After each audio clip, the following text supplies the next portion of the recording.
Foot बहुत कम आता है, जो आने की ज़रूरत होती है। हम यही शो डाल रहे थे कि ताकि बात करें, अपनी मौक़िफ़ को आगे पहुँचाएं। और फिर हमने सबसे ज़्यादा देखिए, इन्फ्लेशन आपकी 16-17% पे चली गई थी, अभी 6.5% के ऊपर इन्फ्लेशन है, महंगाई है।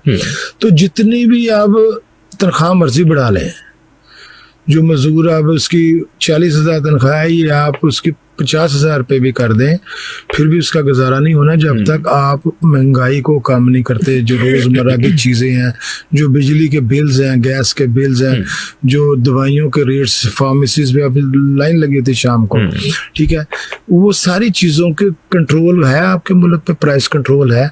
कोई ऐसा मैकेनिज्म हमारे कंट्री के अंदर नहीं है। आज जो प्याज जो है वो मेरे ख्याल में 100 रुपये है, 4 दिन पहले ये 150-160 रुपये किलो के बोरी बिका है।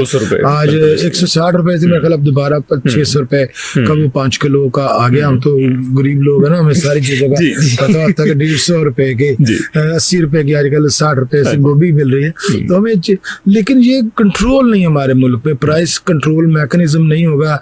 हर बंदा खुलेआम ही चीजों को, चावल जो है, बेहतर चावल जो है वो 350-400 रुपए है, तो 250 रुपए टोटा मिल रहा है। लेकिन ये चीजें क्यों नहीं सही हो रही?